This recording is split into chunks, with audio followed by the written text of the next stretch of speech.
یہودیوں کی تعداد 60 لاکھ ہے، اور ان میں سے 30 لاکھ یہودی یعنی آدھے یہودی ایسے ہیں جن کی سالانہ آمدن $1,00,000 سے زائد ہے، جبکہ اگر یہی تناسب خود امریکیوں میں دیکھا جائے تو یہ تناسب ان کے اندر صرف 19% ہے۔ اس کا مطلب یہ ہے کہ انہوں نے معاشی طور پہ بھی اپنے آپ کو بہت زیادہ مضبوط کیا ہے، بہت زیادہ انہوں نے ایفرٹ کی ہے۔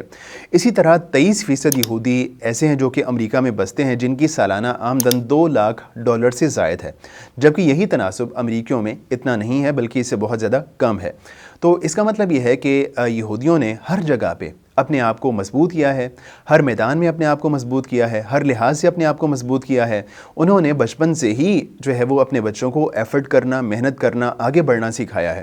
تو ہم لوگ اگر ہم بھی ان کا مقابلہ کرنا چاہتے ہیں، بطور مسلمان ان کا سامنا کرنا چاہتے ہیں، تو ہمیں بھی مختلف حوالوں سے محنت کرنا ہوگی۔ آج ہی یہ فیصلہ کرنا ہوگا کہ ہم نے بھی اپنے بچوں کو اس ڈگر پہ چلانا ہے کہ وہ ان کا سامنا کر سکیں۔ اور اس کے علاوہ اگلی بات یہ ہے کہ ہم نے ان کی جو چیزیں ہیں، ان کی جو چیزیں ہمارے پاکستان میں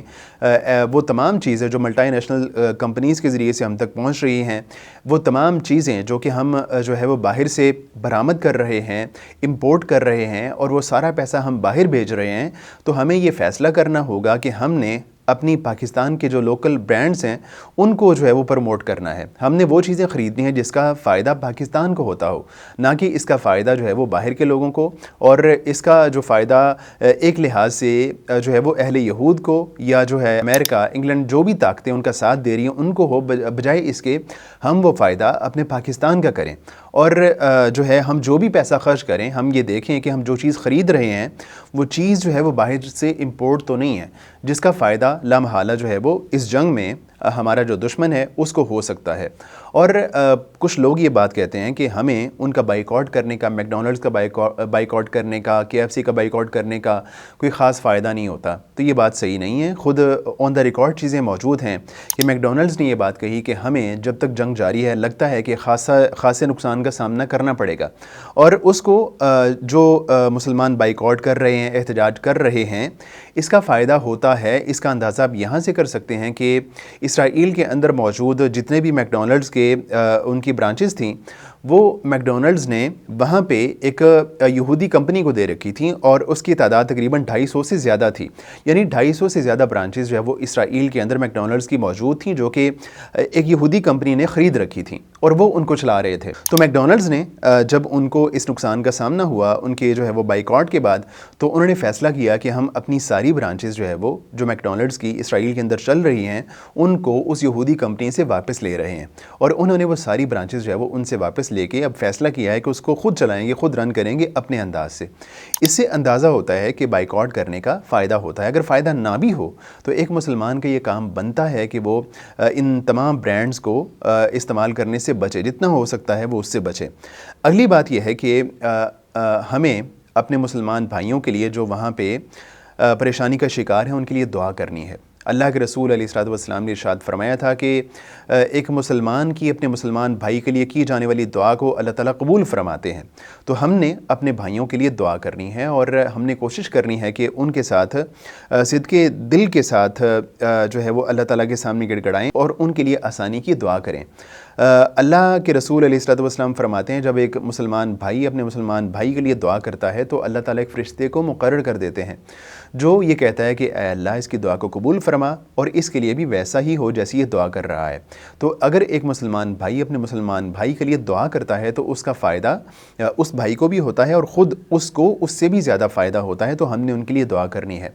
اگلی بات یہ ہے کہ ہم نے ان کے لیے پروٹیسٹ کرنا ہے، آواز اٹھانی ہے، احتجاج ریکارڈ کرنا ہے کسی بھی سطح پہ، وہ سوشل میڈیا پہ ہو سکے، وہ جو ہے وہ